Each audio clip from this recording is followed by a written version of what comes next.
good.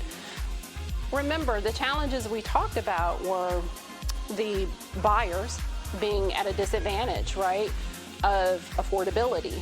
How do I put down less? How do I get in the door? That's all they really want to know.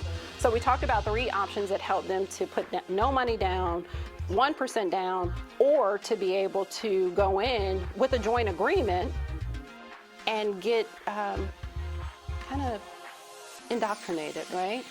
On how do I own a home? How do I pay on time? How do I overcome some of the challenges? Give me time to clean up maybe some of the debt or build the work history or all of those things, right? So they have that opportunity. And now sellers have another opportunity. They can entice people to come to them with the pre-log.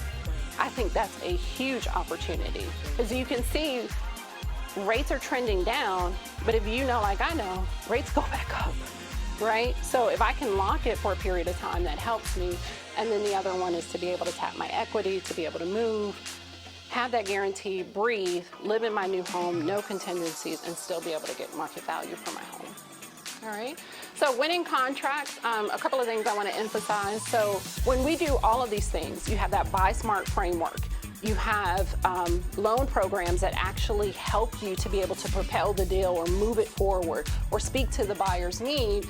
Contingency time frame should look like this. So 10-day financial contingency at max, because we already know this person. We've already gotten all their data.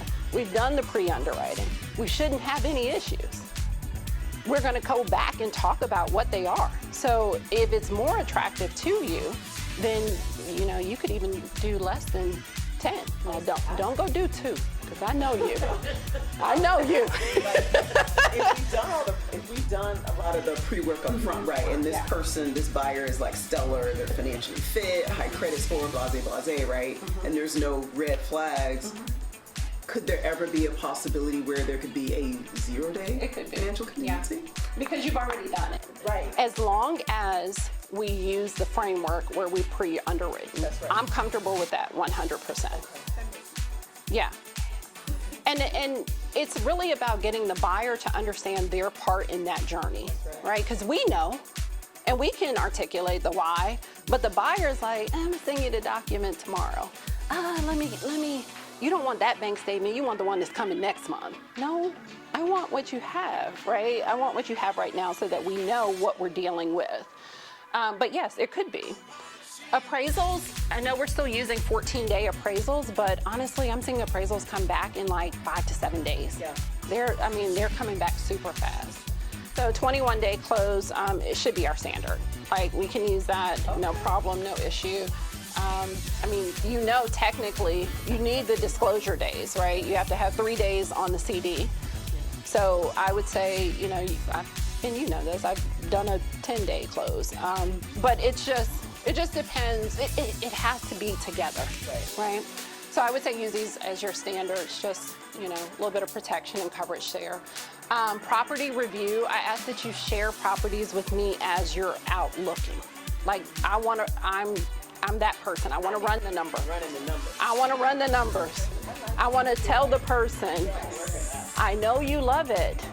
Taxes are $600 a month on this property. Oh, wait a minute. I didn't know that. I got to pay that too? Yes. The HOA fee, right? All of those things. Yeah.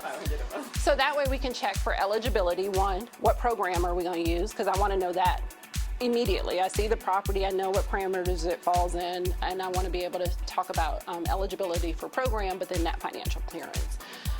The lender call. Please, please, please include me on your communication to the seller's agent. I want that introduction. Yes. I want the opportunity to speak to them. Yeah. It's worked wonders. I don't have to pull you back in, and I can talk to them, and they're okay with that. Or sometimes they just want to hear me say, it's good. Yeah. They're good. Yeah. I'm excited too. Why are we still talking? Sign the offer.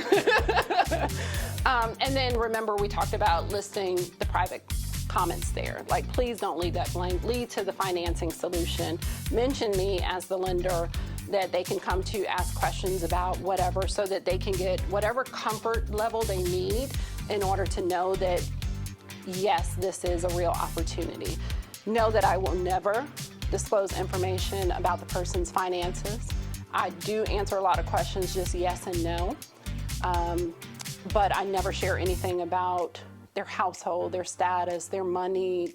Are they qualified? Yes. Have they been through pre-underwriting? Yes. This is beyond AUS approved. So you all know what AUS, automatic underwriting system, automated underwriting. This is beyond that. This is literally going to underwriting after AUS in order for conditions to be approved. So by that time, we know, like, we know who we're dealing with as well. All right, the other thing, everybody is pretty much using the mobile app, right, for the referrals. So these are just screenshots of different aspects of the mobile app. So you and I have a co-branded app. In that co-branded app, you can invite a client to prepare to apply for a mortgage. You can send it via text or email, put all their information in, send it. It automatically sends your information and picture and sends my information and picture. They know we're a team and we're waiting on them. Then I'm reaching out to them because I get a notification instantly saying, so-and-so has shared the app. And then it says the buyer has applied. So then I get that side of it. You can see here that I have the ability to share directly as well, so with the buyer, but also partners. And then this is the profile view that I see on applications and things coming in, tasks, but the buyer will see this as well. If you have any task, they will show up there as also. Immediately when they apply, tasks are being sent to them. Auto, ID, you know this, right? ID, and you're really good about it. You get every alert.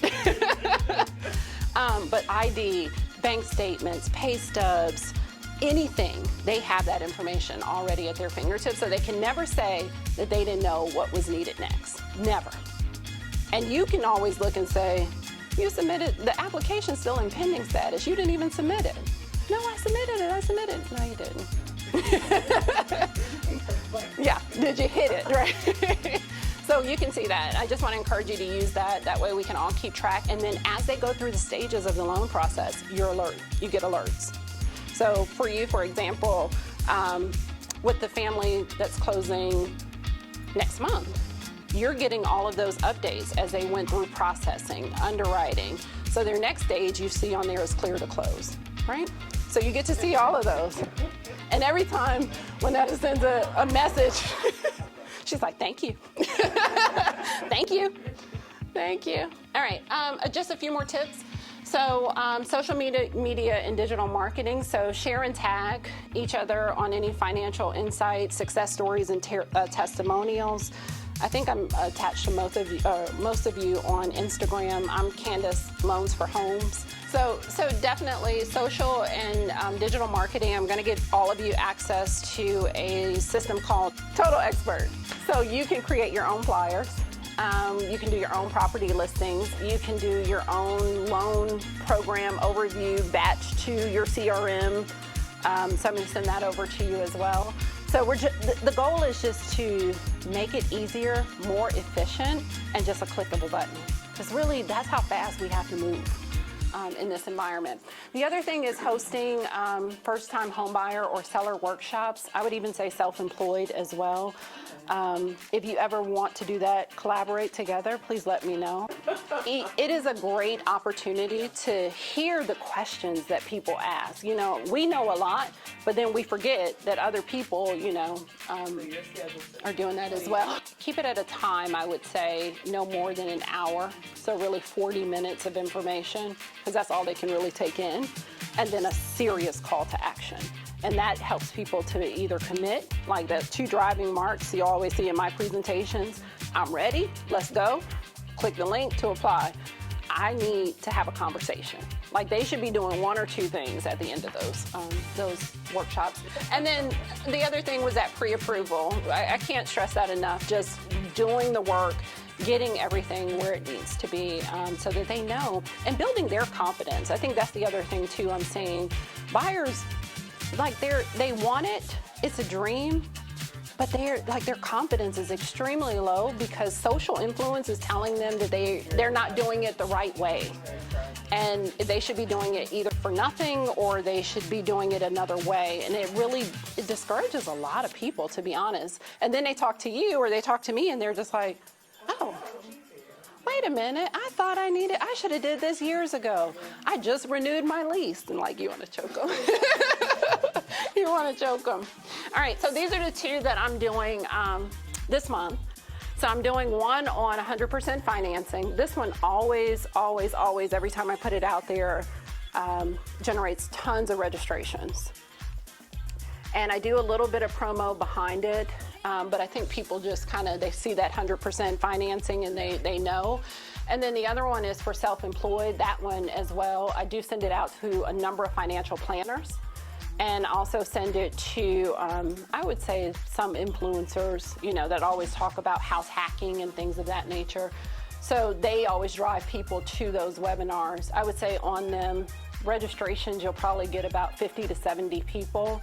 And then of that, you may get 20 that actually show.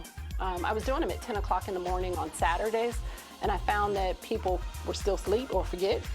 So now I'm doing them in the evening to kind of capture, still got some energy and attention. Financing freedom is definitely helpful for self-employed because now I'm running through not only what loan programs are available to you, but what your documentation needs to look like now, and then how to prepare. And a lot of people are grateful for that. They're like, oh, so I don't need to talk to you for 90 days. I don't care what you do. Figure it out. That is all I have. That's all I have. I thank you for spending time with me. I thank you just for being who you are authentically and showing up the way we do as partners, but also for our clients. I don't take it lightly when people purchase. I've sat at tables where people, and I know you have too, where people are crying because nobody knows that they're buying except them and the people in the room. That still gives me chills. Because they didn't have the confidence. They didn't have the family legacy. They're breaking generational curses. And so for me, that is a privilege to be able to be a part of those opportunities. And then also just to see people mature financially in those moments. Financial literacy is not something that is taught in the education system and oftentimes not discussed in households. And so people are still at very grown ages trying to figure out how to be financially responsible. So I don't take it lightly that it is an honor and a privilege. And I saw this quote and I thought it was amazing. And I think this applies to all of us. Your purpose is not the thing you do, it's the thing that happens in others when you do what you do. And so if we keep that true, we can help everyone. And we know that homeownership is not for everyone in that moment. But it doesn't mean they can't benefit from the information to be able to use later. So thank you for being here with me. Thank you. Yay. Oh, thank you.